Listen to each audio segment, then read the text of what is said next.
Hai guys, kumpul lagi di sini. Mari dengarkan cerita ini ya.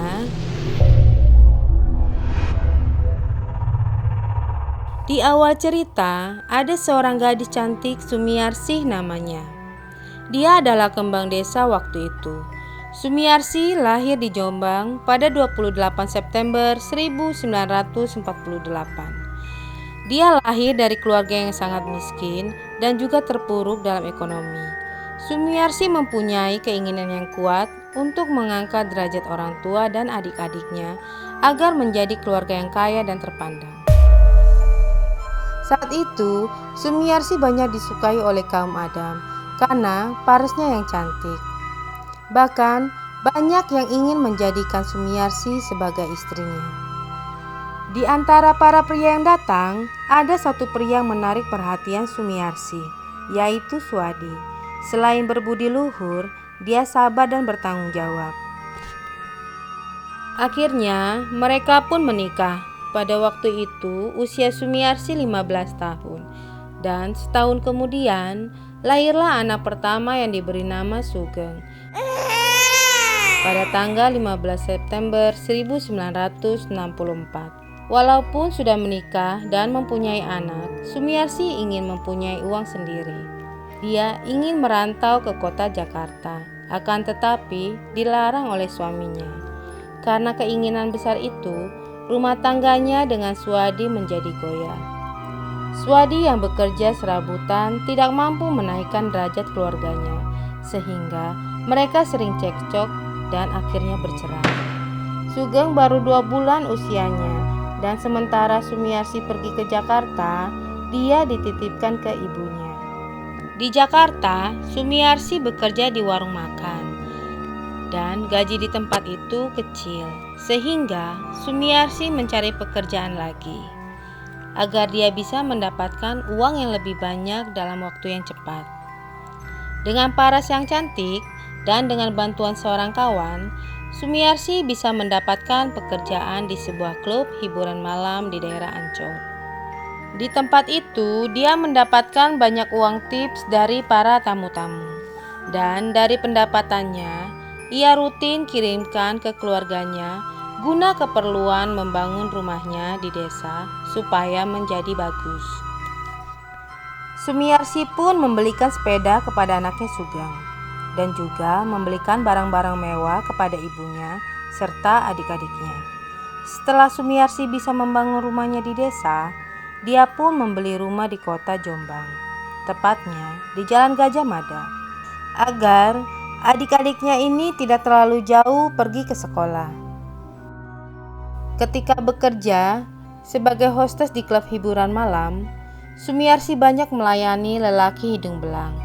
Dia bertekad untuk tidak memakai perasaannya dalam melayani para tamu-tamu dan tidak ingin jatuh hati dengan lelaki manapun. Pada waktu itu, Sumiarsih bertemu pria bernama Hasan Winarya. Berkat perhatian, kebaikan, dan ketampanan pria keturunan Cina Lampung ini, membuat hati Sumiarsih dimabuk cinta. Dari pengusaha kontraktor tersebut, Sumiarsih dibelikan rumah mewah di kawasan Senayan. Dari hubungan itu, lahirlah anak kedua Sumiarsih yang berjenis kelamin perempuan dan diberi nama Rosmewati. Anak tersebut kemudian dititipkan ke neneknya di Jombang. Seiring waktu, Sumiarsih pun meminta kepastian hubungannya dengan Hasan Winarya. Karena tak kunjung dinikahi dan terus didamprat oleh istri dan anak-anaknya, dia pun memutuskan hubungannya dengan Hasan Winarya. Setelah itu, Sumiarsih memutuskan kembali ke Jombang. Kembalinya dia ke Jombang, banyak pria yang mencoba untuk mendekatinya. Ada pria yang tertarik kepadanya. Dia adalah Jais Adi Prayitno. Duda 2 orang anak tersebut terang-terangan ingin mempersunting Sumiarsih. Akhirnya, Sumiarsih pun menerima pinangan Jais Adi Prayitno. Setelah menikah dengan Adi Prayitno, mereka memutuskan membuka usaha esek-esek. Berbekal pengalamannya di dunia prostitusi, Sumiarsih memutuskan membuka bisnis ini di Gang Doli. karena Doli adalah kawasan pelacuran terbesar di Surabaya dan juga di Asia Tenggara. Rumah bordil miliknya dibuka pada awal tahun 1975. Rumah dengan 2 lantai berukuran 8 x 15 meter yang terletak di Gang Doli nomor 2B ini diberi nama Happy Home. Diharapkan Happy Home bisa menjadi tumpuan hidup keluarga Sumiarsi dan juga Adi Prayitno. Rumah Happy Home awalnya diisi hanya 10 PSK saja. Yang membuat rumah bordil ini berkembang pesat adalah PSK di sana masih sangat belia dan cantik-cantik. Usianya berkisar 15 tahun. Kebanyakan PSK tersebut berasal dari keluarga yang tidak mampu, dan mereka adalah korban perdagangan wanita yang terdesak faktor ekonomi. Tarif PSK di sana sebesar 25.000. Dari tarif itu, Sumiarsi mendapatkan keuntungan 70%. Dari pendapatan 70% diolah lagi oleh Sumiarsi. 50% masuk ke kantong pribadinya, 20% untuk biaya makan dan kursus para PSK dan lain-lain. Sumiarsi menyekolahkan kursus kecantikan para PSK di Happy Home, sekolah kursus kecantikan di daerah Pasar Kembang, yang tidak jauh dari Gang Doli. Karena Sumiarsi tidak ingin mereka selamanya jadi seorang PSK. Wisma Happy Home tidak hanya didatangi dari kalangan biasa, tetapi juga dari kalangan tentara. Salah satunya yaitu Letkol Marinir Purwanto. Ayat 3 orang anak itu punya jabatan penting sebagai Kepala Primer Koperasi Angkatan Laut di Pangkalan Angkatan Laut Ujung Surabaya. Purwanto pun kerap bersenang-senang dengan anak buah Sumiarsi. Kehadiran Purwanto membuat Sumiarsi sangat senang. Kehadirannya bisa menjadi pelindung wismanya dari dunia hitam yang penuh dengan kejahatan dan keributan. Semakin hari, wisma tersebut semakin ramai dikunjungi para pria hidung belang. Sumiarsi pun berencana ingin membuka lagi rumah bordil baru. Akan tetapi, uang tabungannya belumlah cukup. Suatu hari, Purwanto datang ke rumah Happy Home dan bertemu dengan Sumiarsi, menawarkan untuk membuka lagi rumah bordil seperti yang dimiliki Sumiarsi. Nanti, keuntungannya dibagi 2. Pucuk dicinta, ulam pun tiba. Melihat penghuni Wisma Happy Home sudah overload dan tabungan Sumiarsi belum cukup untuk memperluas usahanya, akhirnya ia menerima tawaran Purwanto untuk bekerja sama. Kebetulan ada wisma yang dijual oleh pemiliknya karena bangkrut dan berjarak hanya 2 rumah saja. Rumah bordil ini dibeli Sumiarsi dan diberi nama Sumber Rezeki. Dari kesepakatan kerjasama tersebut, Sumiarsi diharuskan menyetorkan uang 20 juta rupiah kepada Purwanto setiap bulannya.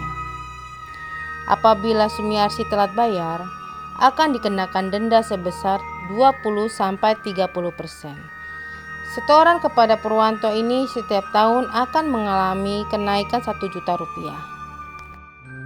Sumiarsi mengelola 2 rumah bordil sekaligus, Happy Home dan Sumber Rezeki, hingga membuat namanya dikenal dengan sebutan Mami Ros di kalangan lokasi Gang Doli. Dalam semalam, ia bisa meraup untung sekitar 2 juta untuk satu wisma. Kalau bisnis berjalan normal, Sumiarsi bisa meraup untung dalam sebulan sekitar 120 juta dari 2 wisma tersebut. Angka yang sangat fantastis untuk ukuran usaha di tahun 1980-an. Wisma milik Sumiarsi ini sangat ramai pengunjung karena beda dari wisma yang lain di Gang Doli. Dikarenakan wisma milik Sumiarsi ini mengadakan live musik seperti musik dangdut dan memakai jasa bartender di wismanya, sehingga membuat para pengunjung selalu datang ke wismanya. Tetapi bisnis prostitusi ini sangat rentan. Pernah beberapa hari sepi pengunjung karena ada operasi oleh polisi Surabaya Selatan dikarenakan ada laporan penculikan anak di bawah umur. Anak di bawah umur tersebut ternyata ditemukan di salah satu wisma. Akibatnya, transaksi di Gang Doli menurun drastis. Meskipun sepi, Setoran kepada Purwanto harus tetap dibayarkan sebesar 20 juta sebagai kewajibannya. Pada bulan Ramadan, Sumiarsi sangat bahagia karena kedua anaknya Wati dan Sugeng yang selama ini tinggal di Jombang akan liburan ke Surabaya. Wati dan Sugeng sempat diajak jalan-jalan ke tempat hiburan di Surabaya. Meskipun sebenarnya Sumiarsi alias Mami Ros sedang bingung karena usaha rumah bordirnya sedang sepi. Di saat bersamaan, setoran kepada Purwanto pun tiba. Uang Sumiarsi tidak cukup untuk melunasinya. Maka, ia mempunyai cara mengajak suami dan anak-anaknya Sugeng dan Wati ke rumah Purwanto. Dengan harapan, kemarahan Purwanto dapat mereda. Dan ternyata, cara tersebut cukup berhasil. Purwanto menerima mereka dengan baik. Tidak seperti biasanya marah-marah kalau setoran kurang. Usut punya usut, ternyata Purwanto sedang memperhatikan Wati yang memang parasnya sangat cantik. Keesokan harinya, Purwanto mengunjungi Wisma Happy Home untuk meminta kekurangan setoran. Akhirnya, mereka terlibat pembicaraan. Tapi, di luar dugaan, ternyata Purwanto tidak mempermasalahkan kekurangan setoran tersebut, asalkan dia bisa menikahi Wati. Mendengar itu, dia kaget dan tubuhnya gemetar. Sejak kejadian tersebut, Sumiarsi berusaha menyelamatkan Wati dari Purwanto. Akhirnya, Sumiarsi menikahkan Wati dengan serda bernama Adi Saputra, polisi yang baru saja lulus di pendidikan sekolah calon bintara yang ditugaskan di Jombang. Wati dan Adi Saputra dinikahkan Sumiarsi pada penghujung 1986. Tujuannya agar Purwanto tidak mengejar-ngejar lagi putrinya. Purwanto pun tahu jika Wati dinikahkan oleh orang lain. Dia sangat marah besar. Dia pun terus-menerus menagih uang kekurangan setoran dan mulai mengancam apabila Sumiarsi tidak membayar. Purwanto tidak segan-segan melaporkan Sumiarsi ke kantor polisi dengan alasan memperkerjakan anak di bawah umur. Mendengar ancaman itu, Sumiarsi sangatlah takut. Ia tidak ingin wismanya ditutup karena wisma tersebut merupakan satu-satunya sumber penghasilannya. Setelah 8 tahun bekerja sama dengan Purwanto, saat-saat itulah merupakan saat-saat terberat bagi Sumiarsi. Karena Purwanto selalu meminta setoran dengan nilai yang naik tiap tahunnya. Bahkan keterlambatan bayar pun dikenakan bunga. Pada Agustus 1988, setoran sudah mencapai 30 juta per bulan, belum termasuk bunga keterlambatan pembayaran. Purwanto memberikan deadline tanggal 15 agar Sumiarsi menyelesaikan semuanya. Sumiarsi tidak kuat lagi. Dalam pikirannya ia mulai merencanakan keinginan jahat untuk membunuh Purwanto. Dan rencana jahat tersebut diceritakan kepada suaminya Prayitno. Awalnya Prayitno tidak setuju, tetapi dia tidak mempunyai pilihan lain. Lelaki itu pasrah dan menyetujui ide Sumiarsi. Malam itu pada pukul 19.30, dia dan Prayitno memanggil Daim. Daim adalah orang kepercayaan Sumiarsi. Daim pernah sakit hati kepada Purwanto karena beberapa kali ditodong pistol oleh Purwanto sampai berdarah. Karena sakit hati itulah Daim juga terlibat di dalam rencana pembunuhan tersebut. 12 Agustus 1988 bertepat di rumah Sumiarsi. Mereka berkumpul untuk menyusun strategi pembunuhan. Di sana juga ada Adi Saputro yang kala itu sedang ada dinas di Surabaya. Sumiarsi juga mengajak Sugeng anaknya dan Nano anaknya Prayitno dari pernikahan sebelumnya untuk ikut serta dalam pembunuhan itu. Rencana dilakukan pada keesokan harinya pada tanggal 13 Agustus 1988. Sumiarsi dan kelima orang lainnya datang ke rumah Purwanto jam 10 pagi. Kedatangan Sumiarsi ke tempat Purwanto sudah biasa.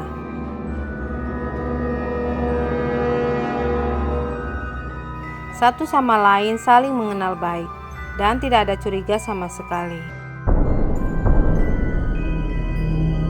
Karena itu, tanpa curiga, Purwanto menemui mereka di ruang tamu. Istrinya bernama Sunarsi lagi memasak di dapur, sedangkan anak Purwanto sedang bermain di depan rumah. Setelah dirasa aman, kelima orang tersebut mulai bergerak melaksanakan rencana menghabisi Purwanto. Dimulai dengan memukul kepala bagian belakang dengan palu. Selain itu, mereka juga memukul tubuh Purwanto secara membabi buta, hingga tulang iga patah. Setelah tewas, jasad Purwanto dibawa ke garasi mobil. Mendengar keributan itu, Bismoko yang SMA dan juga Budi Prasetyo yang SMP, anak Purwanto, berlari ke garasi mendatangi sumber suara keributan tersebut. Setibanya di garasi, mereka dipukuli oleh Adi Saputro. Mereka malah berlarian. Satu di antaranya mereka tangkap dan dipukul oleh Sugeng. Sunarsi, istri Purwanto, mendengar keributan itu. Lalu ia bersama Sumaryatun, keponakan Purwanto, yang mendatangi garasi. Akhirnya, Sunarsi yang sedang hamil tanpa ampun dihabisi pula dengan cara dicekik. Begitu juga dengan Sumaryatun. 5 jenazah itu lalu dimasukkan ke dalam mobil Daihatsu TAF milik korban. Mereka membuang mobil berisi 5 mayat tersebut ke jurang di desa Songgoriti, Batu Malang.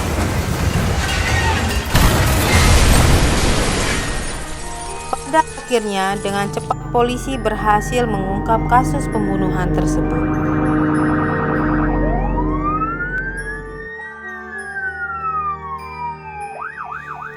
Dalam persidangan di Pengadilan Negeri Surabaya pada tahun 1998, Sumarsi, Adi Prayitno, dan Sugeng divonis hukuman mati.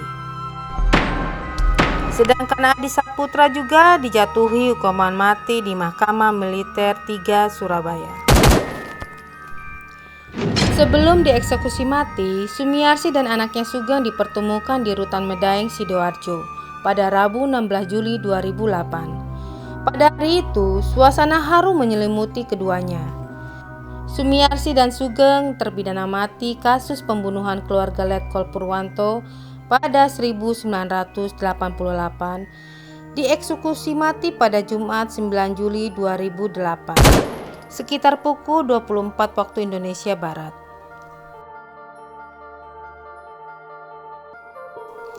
Oke guys, sekian dulu ya ceritaku saat ini. Sampai ketemu lagi di cerita yang lain dan lebih menarik. Bye.